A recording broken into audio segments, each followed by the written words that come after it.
being racist, it stays with that person forever. I remember times, any kind of slur you want to think for a black person, I've probably been called living in London. But then it's taught me that like you can be a villain in someone's story.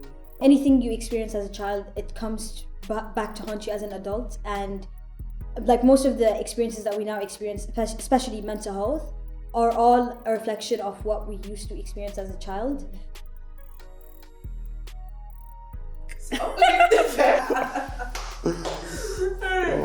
Thank you.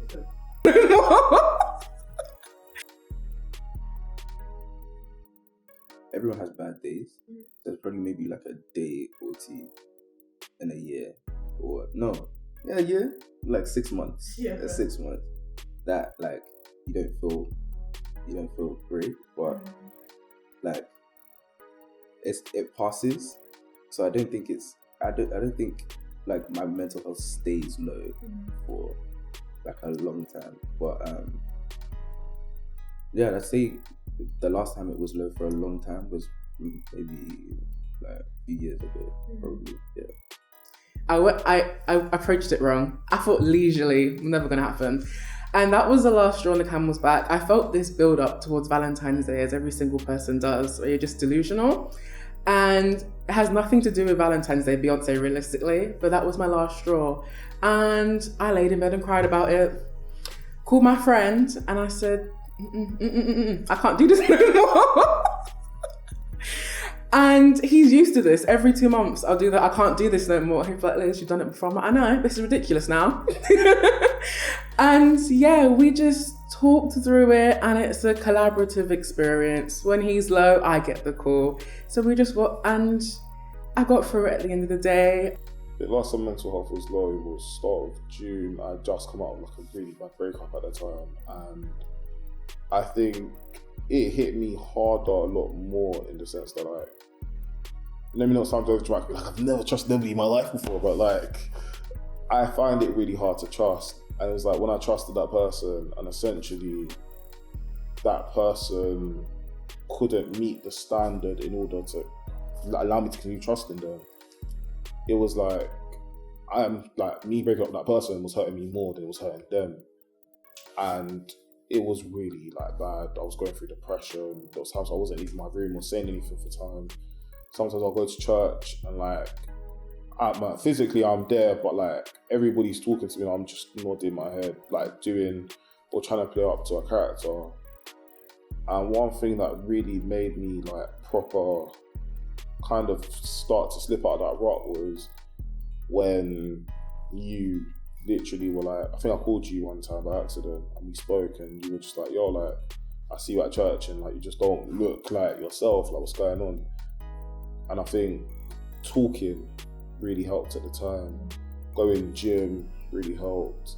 Right now, like starting to understand that it's okay to talk about these things and it's okay to like voice things that have upset you. So the last time my mental health was at an all-time low was last year during UCAS application season. So during UCAS application season, it's a very tricky one because you deal with a lot of emotions such as imposter syndrome, the lack of confidence. Am I good enough? Do I belong in the street? So I do law now. If you told me a year ago that I would be where I am today, I would tell you you're lying. You're a liar, because I'm right now I'm grateful for the life I have, but back then I didn't know I'm gonna have the life that I have right now. So it's kind of it's a very tricky situation to be in.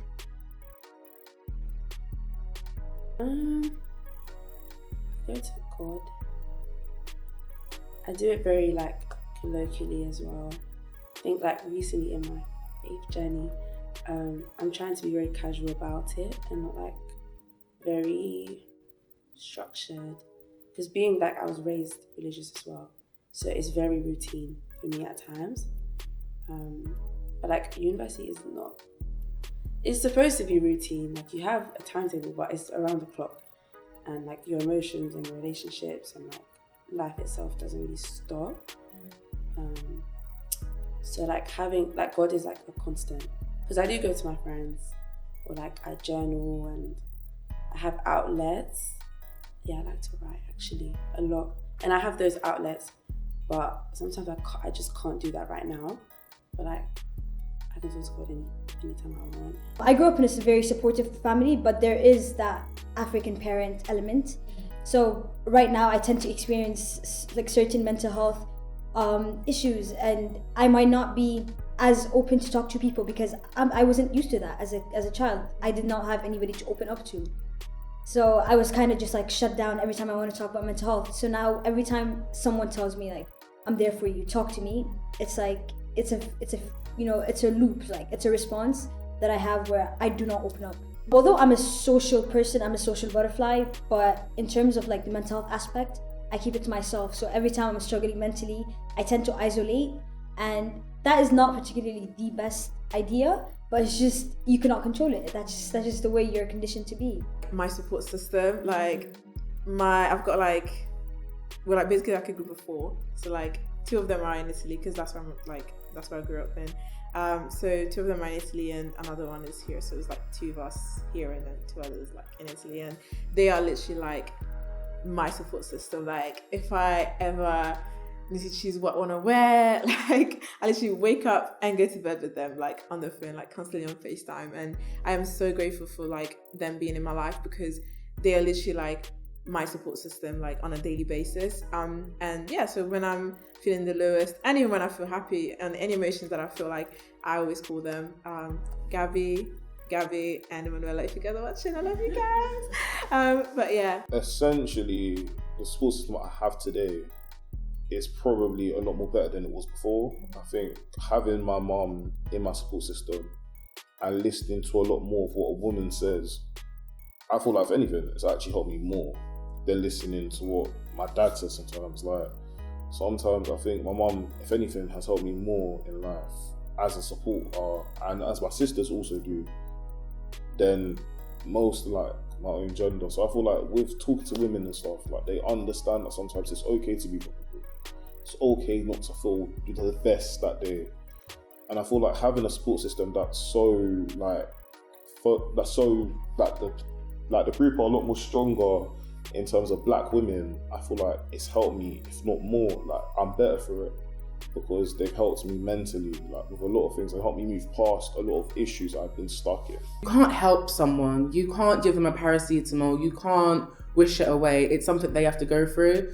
So for your family members to see you upset and going through something, there's not much they can do but provide you comfort, and that is what they'll do. They will sit you down. They know I like a good cup of tea, a Jamaican beef patty. Then my auntie will cook me some soup and she go, you know what? I can't physically help you or give you the resources to make you feel better. I'm not a therapist. I can't give you nothing, no pills. Recently, here we go. Very recently. Okay.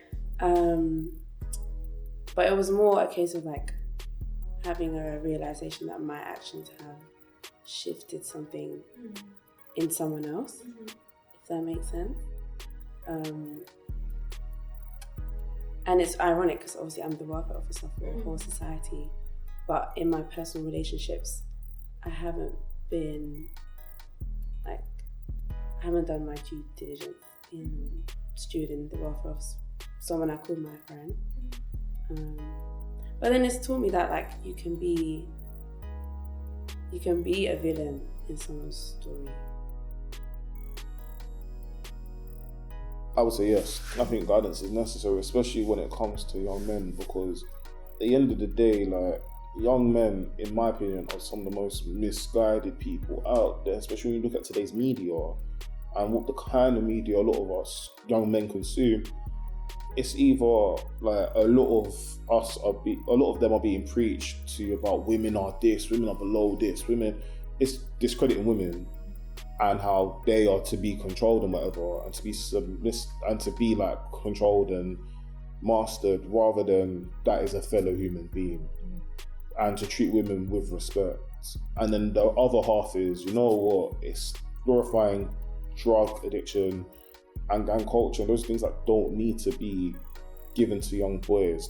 Like, things like that are things like we should be looking down upon and telling them this is not the way to go.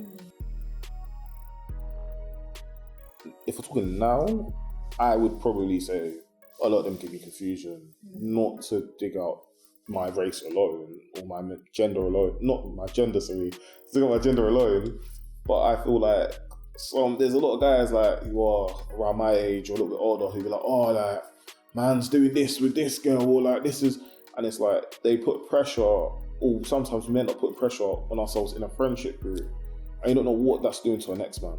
You don't know how that's affecting the next man. Things to do with money, girls, and I feel like we aren't bigging each other up. We're not always uplifting each other, and sometimes it feels like it's hard to find friends who can uplift you the right way or motivate you the right way. With us, it's like the blind leading the blind. Like some of us grew up with our dads at home, but our dads weren't setting the right example for us. And some didn't grow up with dad at all. And it's like literally it's the blind leading the blind. And I feel like us with our mental health, like as guys, sometimes we do end up damaging our own mental health to each other, harming each other, because we have an issue with you from the next postcode. Because I don't want to be seen with you moving a bit funny. Like, we're messing each other up basically. So usually in the UK, foundation year students are international students because their qualifications do not are not compatible with the UK qualifications. Yeah. So during foundation year, you're surrounded by international students. We're all in the same bubble. We've all just moved away from home, probably for the first time, and you kind of feel isolated because everybody has the same thoughts in their head, like, oh, I don't want to put myself out there. I'm scared. I don't want to get out of my comfort zone. So it gets lonely. So it's just a bunch of lonely people or people that are trying to isolate themselves from society, just coming together. So you walk in and out of a building every single day. You're experiencing doubts because after foundation year, your place at an undergraduate course is not guaranteed. So especially for law, medicine, engineering. So it's very tricky, and especially for me coming from an African household, the pressure was getting worse by the day because so I came across the ocean to come to this country and I'm gonna fail my parents now. Like, there's no way. So you just have that added pressure. Growing up in London is one of them ones where it's a mixed bag of experiences. Like, if it was anything, you'd have to write it to a book. Like, some parts I can tell you about how life was fun, great. So about other parts where I've had friends that I used to go to school with literally try and kill me, no cap, as in have tried to kill me. I can tell you about parts where, despite it's such a multicultural city, I've also suffered years of racial abuse. It helps as much as I lean into it. When I distance myself, that is when things go wrong. And I think your faith is just shaped by you and your personality. I am a proud Christian, and God has been the most important person in my life. I think he actually comes before my friends. Sorry guys, but having a relationship with God has helped me so much. When I feel low, because he's the only person that can really truly understand how I feel and kind of give me that comfort that no human being can. And so one thing that I do is just pray and read the Bible, just because it has a lot of love languages from Jesus, who went through worse things than I could ever possibly go through. And so having that in my life has really helped me as well, in terms of coping mechanisms. The list goes on and on, to be honest, but I think it's nice to have something or someone to thank when things are going well. Yeah. And also someone to ask for help when things aren't. Mm-hmm. So I guess overall I think it's helped a little bit. And it allows you it makes you think when something bad happens, it's character development or growth for you. There's something to learn from it. I don't know what to call it as a phase. It's gonna sound ridiculous. Is it that deep? I feel with mental health, it's throughout your life. It's not quantifiable. It's not tangible. Only you know what you can do for yourself. So I feel for me, what works best is getting through the day and cherishing the things that I enjoy the most. Please don't stay in your room. You can be alone and not want to be around people. get off social media, but I think even just movement is so important. It's so cliche, like taking a walk and stuff like that. Like, I live in Coventry for uni, and Coventry is not the prettiest place, but it makes a difference just like breathing in air and just remembering that you're like a physical person. And writing, I love writing. I think everyone should write. Definitely exercise. So I go to the gym, I play football, and I run. So that is definitely the biggest contributor to my mental health. Another thing is smiling.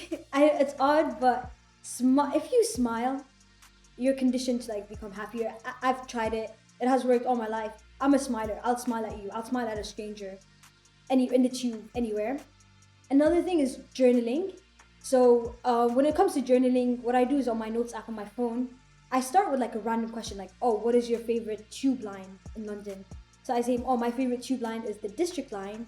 However, I've been feeling kind of low, and then at the end, I end my journal with the answer like, oh yeah, my favorite tube line is District line. So kind of like you're opening it with a random thought and then closing it with that exact random thought. But in between, which is the most important part, you're letting your feelings out. Making sure what needs to get done first gets done first. Also, like, I have quite a few friends on my course, which is really helpful. So, like, anything I might miss, they can pick up my slack and, like, we'll be okay. We'll be alright. What else?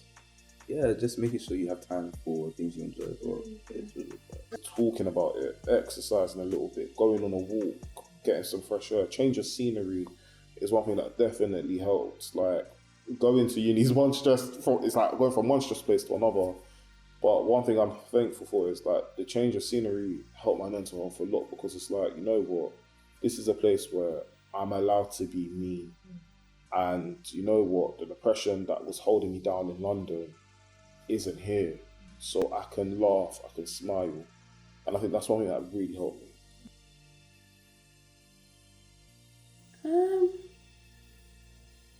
This is kind of an assumption, because I've never been to Congo. But like, judging by my parents and my upbringing, I think like culturally and like in a religious sense, it's very intertwined. So as much as I can say, like in Congo, they don't, like, mental health is a taboo, or like it's not talked about. Like religion and faith is a big thing. Spirituality is a big thing. So if you was to go to someone with a mental health issue, they'd say it's a spiritual issue more than they'd recognize it as like physiological or something sensitive. Like from what I understand, it's like very spiritually understood. And do you feel like that's a problem? Yeah. Yes, I do. Because it comes from quite an aggressive standpoint. Like Kindoki, it basically means you're, like, it's to do with witchcraft and stuff like that. So if you have like a mental illness, I'd say particularly if you're a woman, because of patriarchy and all that kind of stuff, yeah, you're just demonized, kind of. Or if you're not demonized, it's just looked at very like clinically, or it's just not personalized, essentially. It is a taboo topic where it's not talked about enough. If you talk about mental health, people just assume that, oh, like, you're ungrateful. And people think you're very entitled, as in, what do you have to be stressed out about? You have everything around you. You don't work. You have no kids. So what are you really stressed out about? And so people just, mainly parents, they just tell you like, oh, get off your phone. It's because you're on your phone. That's why you're stressed or depressed, or you're lazy. So it is definitely a taboo conversation. And I've come to realize that some children or some African people, youth, are not able to talk freely about their mental health. That's one of the most strange things, to be fair, because the reason why I say it's strange is not because like mental health is like, obviously it's a taboo depending on what actual like family member you're speaking to outside of our house. But my dad, I think, kind of understands mental health a little bit more than my mum, in the sense that my father's mum have depression, and there's certain members of our family who do have depression. So since my dad's been around it his whole life, essentially, I think he kind of understands like essentially what it is. So sometimes I can talk to him and be like, Dad, like mentally I'm a bit down. Like I don't really. And my dad, to be fair, all credit to him, for like the last couple of years has now started to like be more positive about things. So with talking to him, I can be like, yo, like this is what's going on, and you can understand it. I think talk to my mom. My mom's always gonna be there for me, like no matter what, like no matter like the things we've gone through together, she'll always be there for me. But sometimes she doesn't really understand that, like maybe like I'm going through something, like she'll be like pray about it, you know, and it's like I understand the power of prayer, but sometimes I just need that arm around my shoulder and like this is what sometimes I need to hear. But like I think from my home it's not a taboo to say what you're feeling mentally. I think my parents have done a good job with raising us in that sense. It's never been like a straightforward thing. It's kind of been, it has fluctuated over the years. Like I think growing up, I used to be very angry at my parents because I don't think they necessarily understood what mental health was. And also, I guess because of their Ghanaian background, they never had, like their parents never, like my grandparents never asked them like, how are you? Like, or like, how you're coping with the situation. Like they never asked their opinions or something. Like it was, you're the kid, I'm the parent, you just sit there tight and do what you need to do kind of thing. And so growing up, I was frustrated with my parents because they would never do that with me. And I think I've always been like, I'm that kind of kid that needed like all that love, all of that hugs and all those kisses and all that kind of stuff. And I didn't necessarily get that as much from my parents. From my grandparents, yes, but not from my parents. And so I'm kind of like growing up through that, like navigating through that childhood, like I kind of had the mentality of I'm going to be like a big advocate for mental health because I don't ever want somebody as young as me or my siblings to kind of go through what I went through growing up. Yeah, it's not really perceived, to be honest. It's not really talked about. It's not really even seen, I think. So, like, you could tell your parents you're depressed. It would be a thing of like, what do you have to be depressed about? You know, you're not working. You have a roof over your head. You have food on your table. What's there to be depressed about, kind of thing? But yeah. So I don't think we like talk about it or even see it. Or sometimes you could say you're depressed and they'll think it's like a spiritual thing. And where that might be part of it, like the main focus should be on like mental health. They don't have the vocabulary or the know-abouts to how to sit someone down and go, oh, your mental health's not good, how can we help you? Because parents don't have books to read from that tell them how to deal with their kid who's having a mental crisis, especially immigrant parents. They don't have time, and although my parents aren't innately immigrants, they have the traditional approach of, you'll be fine. Tomorrow comes, yeah, it'll be over soon, don't worry about it, just shrug it off and it's fine. Something I'm grateful for is my community and the opportunities it provides me with. I think when people ask that question, sometimes it's a bit hard to answer that question because there's a lot of things that you can be grateful for in that immediate moment. But I think one thing that I'm grateful for is an opportunity like this to be able to like talk about things like this. Especially because I can be vulnerable in this room and nobody's gonna go out there and be like, oh, he's a this, he's a that, oh, like what grown-ass man talks about this, or girls gonna see you and think you're weak or whatever. Like being able to have a conversation like this. My family and my friends. It's not always easy finding like people that get you and like who you are. So yeah, I'm definitely grateful for that. Really and truly, it's music. I'm able to find something and make it my emotions. I can put on Summer Walker and I'm like, I ain't never been heartbroken, but I feel that.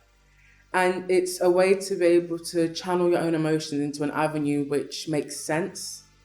And I appreciate the art form, and like Beyonce said, music is dying. To be able to listen to a body of art and a body of music and go, wow, this is deep, this is heavy. So music is my true love. So one thing I would say is, like I said, I mentioned earlier, God. I think, how do I put it? A lot of people, obviously, like the question of does God exist will always be something that, like, maybe, I don't know, like, but one thing that I'm grateful for is that I've had like an encounter with Jesus and I've had an encounter with God, and so I can testify that he does exist, and he has been like the biggest advocate in my life. Like, he's been the best like support system I could ever ask for. He's like somebody that's like consistent, like he never changes, like he's not friends. As much as I love my friends, sometimes they can be unreliable, and that's fine because as human beings we all have like priorities, we all have things to do, but God never changes. Like he's God, so like I'm grateful for that because he's been the one to give me that peace that I can never get from anything else. My siblings. Oh, cute. I have many siblings. How many? 5 brothers and a half brother, but I live with 5 men. I live with 5 black men. But like they're all different ages. Like I'm grateful for having siblings and having very like our personalities are very diverse.